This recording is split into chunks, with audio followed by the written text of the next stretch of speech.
Badan kita skip pegal-pegal, sakit-sakit, tak tahu kenapa. Kita nggak bekerja berat, tapi badannya terus sakit, sendi-sendinya sakit. Halo Anda semua, Anda bersama dengan saya di Tas 16 Channel. Assalamualaikum warahmatullahi wabarakatuh. Pada video malam ini saya akan berbagi tanda-tanda atau ciri-ciri kos-kosan yang berhantu. Jadi bagi bunda sister semua yang akan tinggal di kos atau yang sudah tinggal di kos-kosan dan mengalami kejadian-kejadian aneh yang akan saya sebutkan nanti, kemungkinan besar kos-kosan bunda sister itu berhantu. Jadi untuk lebih jelasnya lagi, kita langsung aja ke 9 ciri-ciri kos-kosan yang berhantu. Kita ke ciri-ciri yang pertama, terasa aneh, terasa seram. Oke, jadi kalau kita datang ke kos-kosan atau kita lihat aja bangunan kos-kosan itu, kita sudah merasa aneh, seram. Ada sesuatu yang aneh. Kadang perasaan kita ini tidak bisa dibohongi. Kalau kita terasa aneh, aneh lah tuh.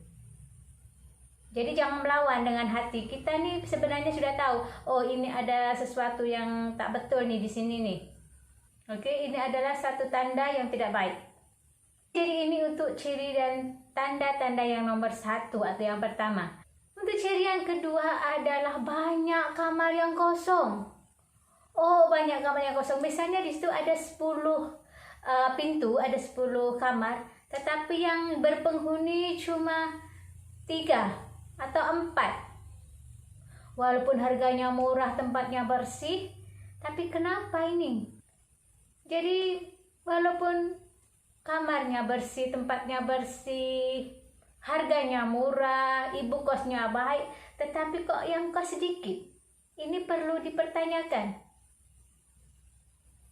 Kamarnya 10, cuma 3 yang dihuni, yang 7 ini kosong. Jadi banyak kamar kosongnya. Jadi sebelum kita memasuki atau tinggal di suatu kos-kosan itu, kita cari tahu dulu. Kalau bisa cari tahu dulu dengan orang yang sudah tinggal di situ, gimana Bu kos di sini, suasananya, orang-orangnya, tetangga kosnya gimana, kampungnya gimana. Kita sebaiknya cari tahu dulu. Jangan langsung aja ada kos murah, masuk. Kita cari tahu dulu, itu sebaik-baiknya. Baiknya gitu. Atau yang tinggal di situ sering sakit-sakit, tidak nyaman melihat penampakan.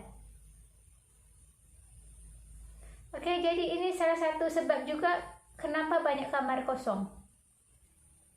Kemudian kita ke tanda-tanda yang ketiga. Untuk yang ketiga adalah bau yang tidak sedap atau bau yang aneh atau bau yang harum. Jadi bau-bauan yang aneh. Kadang berbau busuk, kadang berbau wangi, kadang tengah-tengah malam ada bau orang memasak ini, masak itu, bau kopi, walaupun sebelahnya kamarnya kosong, tapi ini bau-bau makanan, bau macam-macam. Jadi bau-bau yang aneh, sering terbau-bau seperti itu. Ini adalah satu tanda-tanda juga. Di situ ada makhluk jin yang tinggal di sekitar situ atau tinggal di dalam kamar itu. Jadi berhati-hati. Yang nomor 4 adalah sering bermimpi buruk. Oke, jadi kalau kita tinggal di kos-kosan, kita sering bermimpi yang buruk-buruk, menakutkan, tindihan, sampai tindihan. Tahu nggak tindihan itu? Seperti kalau orang dia bilang direp-repi. Sering terjadi pada kita. Nah, itu dipercayai di situ ada jin jahat yang mencoba untuk mengganggu kita di waktu kita tidur. Jadi yang nomor 4 ini memang sangat menakutkan dan sering terjadi juga kalau tidur. Tindihan, direp-repi, mimpi buruk, semuanya. Dalam mimpi buruk itu mimpi dikejar hantu, dicekik, biasanya gitu, mau dibunuh, macam-macam mimpi buruk ini. Kan? Karena saya sering mengalami juga yang seperti itu, yang tindihan seperti itu. Kita jadi takut kalau waktu tidur itu jadi takut. Kemudian kita ke nomor 5. Yang nomor 5 adalah sering mendengar suara-suara yang aneh. Jadi kita tidur di situ malam-malam atau siang-siang pun, kadang ini terjadi juga di siang-siang hari juga. Kita mendengar suara-suara yang aneh, misalnya suara orang menangis, orang memanggil, suara-suara orang memasak di malam hari, suara-suara orang bercakap-cakap, berbincang-bincang, tetapi di situ, di sekitar situ tidak ada orang. Ini adalah suara-suara gaib. Dipercayai gitu, suara-suara gaib atau suara-suara jin yang berusaha mengganggu kita. Itu adalah ciri-cirinya juga. Mendengar suara seperti itu, suara yang mengganggu, menakutkan, suara yang tidak tahu dari mana datangnya. Oke, jadi itu adalah ciri-ciri tempat yang berhantu. Jadi untuk tanda-tanda yang keenam adalah sering melihat penampakan. Penampakan ini macam-macam rupanya. Kadang-kadang seperti orang tinggi hitam, bayang-bayang tinggi hitam berjalan dari arah pintu ke kamar mandi, ataupun dari dapur ke kamar mandi, ataupun tempat tidur kita. Itu adalah salah satu bukti kalau kita sudah dikasih lihat itu, maknanya kita sudah membuktikannya sendiri, walaupun kadang-kadang orang lain nggak melihat. Kalau orang nggak melihat, orang nggak percaya. Penampakan ini biasanya akan dilihat di malam hari, di siang hari, ataupun di pagi hari. Jadi penampakan ini bukannya harus terlihat di malam hari sunyi sepi, bukan, tidak. Kadang-kadang tengah hari pun dia akan terlihat juga. Ini namanya setan jin, suka-suka dia kalau mau mengganggu orang itu, suka-suka dia. Oke, kadang-kadang penampakan ini berupa seperti orang tinggi besar bayang-bayang berjalan, kadang-kadang menyerupai perempuan cantik, kadang-kadang menyerupai sosok yang menakutkan, macam-macam. Jadi penampakan ini macam-macam. Oke. Kemudian kita ke nomor 7. Nomor 7 adalah badan kita sering sakit-sakit. Badan kita sedikit pegal-pegal, sakit-sakit, tak tahu kenapa. Kita nggak bekerja berat, tapi badannya terasa sakit, sendi-sendinya sakit, sering demam, emosi kita tak stabil. Kita pun jadi seperti cepat marah, mudah tersinggung. Badan sakit-sakit yang tak tentu pasalnya, tak tahu sebabnya. Sakit yang gak sembuh-sembuh. Itu adalah salah satu tanda dan ciri-ciri kos-kosan yang berhantu. Oke, jadi bagi adik-adik semua yang mengalami ini, seperti badan sakit-sakit, kemudian sakit yang gak sembuh-sembuh, emosi tak stabil, mudah marah, malas, kadang-kadang teramat malas sangat. Kadang pengennya marah aja, badannya sakit, kemudian sakitnya tak sembuh-sembuh. Oke, mungkin kemungkinan di situ memang kosnya berhantu, angker, ada jin jahat yang mengganggu. Karena selalunya kalau di sekitar kita nih ada aura negatif, badan kita jadi sakit-sakit. Kita jadi mudah sakit, mudah tersinggung, mudah marah. Emosi kita tak stabil karena di situ ada aura negatif. Jin termasuk aura negatif.